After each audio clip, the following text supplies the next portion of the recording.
Setelah dihujani kritik atas tunjangan fantastis DPR, lalu perilaku beberapa anggotanya yang nyeleneh, dan DPR hari ini sudah membuka ruang diskusi secara langsung dengan perwakilan sejumlah organisasi mahasiswa dan juga organisasi massa. Lalu apakah hal ini sudah menjawab esensi dari sejumlah tuntutan masyarakat sipil? Kita bahas bersama anggota DPR fraksi Partai Golkar Ahmad Doli Kurnia dan juga mantan Ketua BEM Unpad yang juga konten creator lawan buta politik Firdian Aurelio. Selamat petang Mas Firdian. Ya, selamat petang Mas. Ya. Mas Firdian, ini kita melihat bahwa dinamika DPR telah menyambut dan juga membuka ruang diskusi terkait dengan aspirasi dari kawan-kawan mahasiswa. Anda melihatnya seperti apa dan bagaimana memastikan bahwa komitmen terutama dari 17+8 yang kemudian menjadi tuntutan para mahasiswa terkait dengan tunjangan fantastis dan juga sejumlah tuntutan lainnya terhadap pemerintahan dan juga DPR? Sebelum memulai saya pengen menyebut 10 nama Mas. Afan Kurniawan, Sarinawati, Saiful Akbar, Akbar Basri, Budi Haryadi, Rusman Diansyah, Sumari, Reza Sendi Pratama, Andika Lutfi Falah, Iko Julian Junior adalah 10 nama yang bukan hanya sekedar angka. Mereka juga bukan cuma soal statistik kematian. Mereka adalah warga negara yang tiap hari punya cerita, mereka punya keluarga dan mati di tangan negara. Jadi saya berpikir memangnya masih ada sekarang wakil rakyat.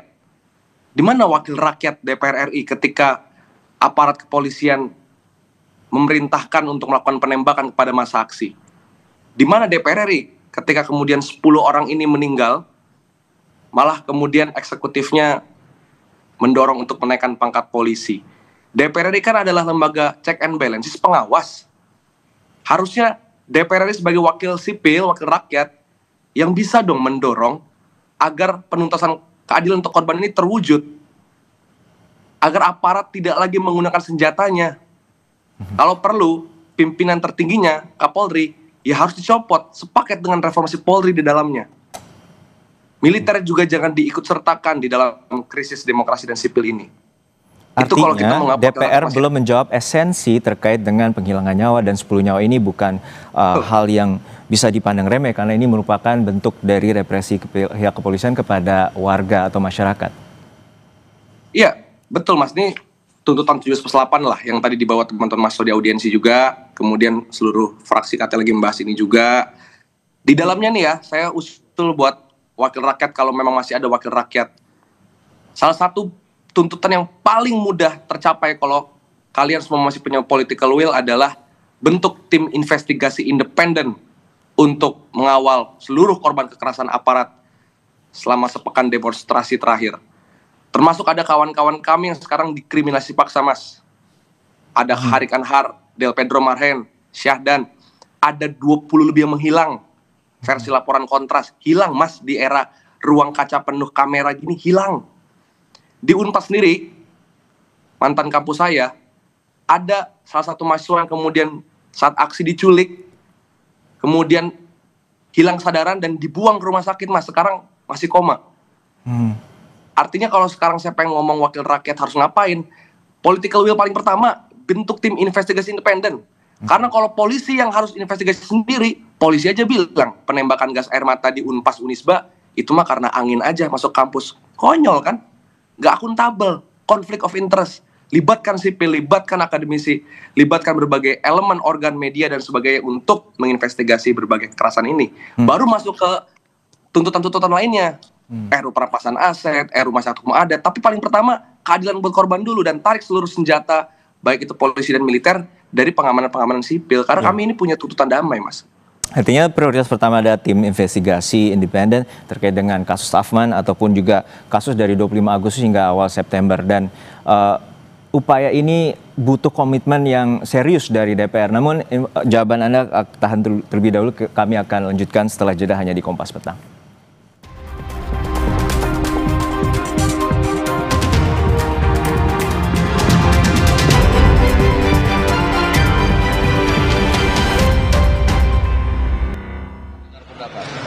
Boleh dicek, misalnya di KUHP itu sampai sekarang belum selesai karena memang masih terus menerima aspirasi dari publik maupun juga termasuk adik-adik dari mahasiswa. Nah, kalau kemarin dalam aksi penyampaian pendapat, sebenarnya kami juga mau keluar untuk menerima seperti pada hari ini. Pada hari ini ada perwakilan dari DPR yang menerima keluar untuk aksi pengunjuk rasa. Tetapi kalau yang kemarin-kemarin begitu kita mau keluar itu sudah bukan murni unjuk rasa, ada pihak-pihak penumpang gelap yang tentunya suasana di lapangan tidak kondusif. Soal moratorium perjalanan dinas itu anggarannya apakah akan kembali ditegakkan, Pak? Ya seharusnya kalau moratorium perjalanan dinas bila tidak dilaksanakan tentunya uangnya tidak dialihkan ke kegiatan lain tapi dikembalikan ke DPR. Saya nggak hafal totalnya. Pak, terkait anggota yang telah dinonaktifkan bagaimana, Pak? Terkait anggota DPR yang dinonaktifkan itu bagaimana kelanjutannya? Ya, pimpinan partai sudah mengirim surat kepada Sekretariat Jenderal DPR bahwa untuk anggota yang dinonaktifkan itu diminta untuk tidak dikeluarkan fasilitas yang terkait dengan kedewanan termasuk gaji dan fasilitas lain. Bang, soal komitmen soal rancangan perampasan aset ini DPR gimana? Soalnya jadi salah satu desakan juga agar segera. Ya tadi sudah disampaikan kepada adik-adik mahasiswa bahwa undang-undang perampasan aset itu terkait dengan beberapa undang-undang yang saling terkait dan supaya tidak continue. Terakhir kami sudah sampaikan bahwa tinggal menunggu KUHP selesai, kita akan bahas undang-undang perampasan aset karena itu saling terkait. Nah, ini undang-undang perampasan, undang-undang KUHP-nya masih terus menerima partisipasi publik. Tapi kami sudah sampaikan kepada pimpinan Komisi 3 bahwa sudah ada batas limit yang mesti kita selesaikan karena partisipasi publiknya sudah banyak dan sudah cukup lama.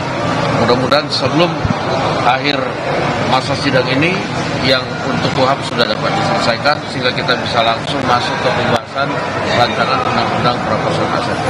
Bang, untuk status Bang Adis kan sekarang nonaktif, Bang. Dalam kerusuhan, Gimana? terkait investigasi untuk mengungkap kerusuhan.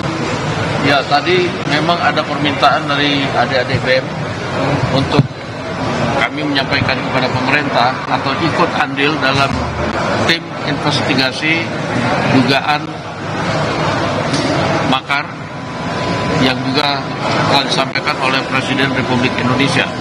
Nah, untuk itu kami akan menyampaikan kepada pemerintah aspirasi dari adik-adik Badan Eksekutif Mahasiswa ini untuk dapat ditindaklanjuti. Ya.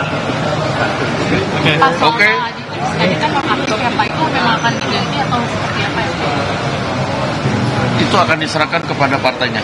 Demikian. Bang Dasko, satu lagi Bang Dasko terkait dengan tadi Bang Dasko menekan lagi, tadi Bang Dasko mengatakan ini menjadi momentum untuk evaluasi dari DPR dan itu seperti apa nanti untuk kedepannya Bang Dasko? Ya, kami sudah melakukan evaluasi bahkan sebelum acara hari ini.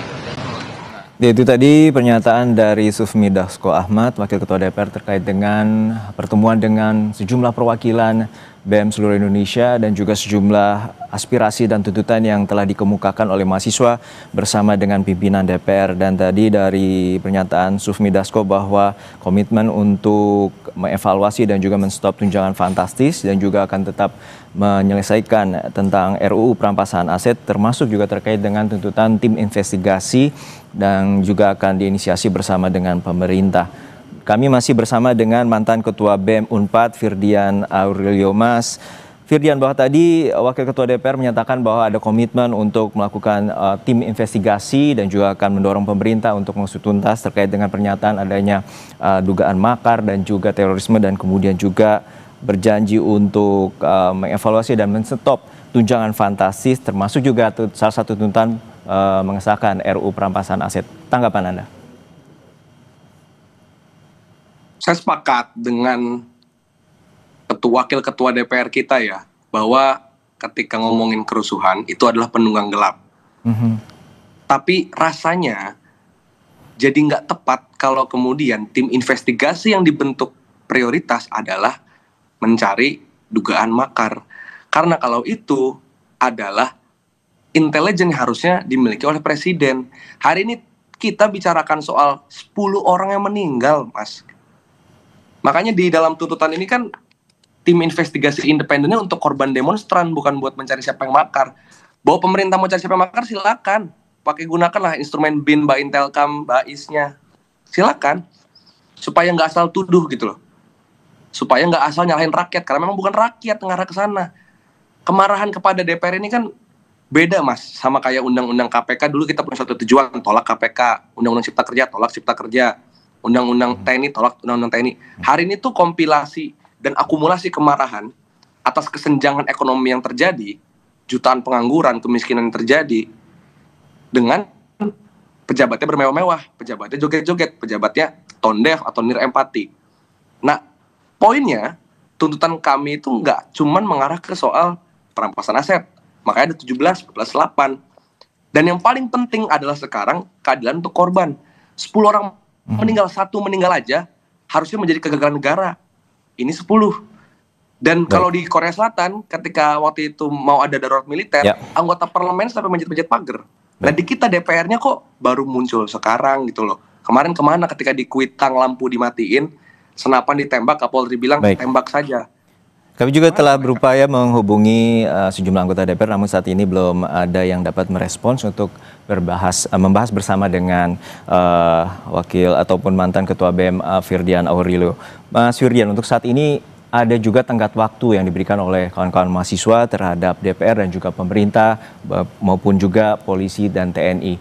Untuk saat ini seperti apa komitmen dan juga komunikasi dengan teman-teman mahasiswa terutama dari BEM Unpad terkait dengan tuntutan mahasiswa 17+8? Ya, untuk teman-teman mahasiswa, kami berkomunikasi, ya kan. Terus misalnya kalau saya pribadi karena udah alumni jelas ya, saya terkonek bersama teman-teman konten kreator yang ikut membuat ini nih, ya kan.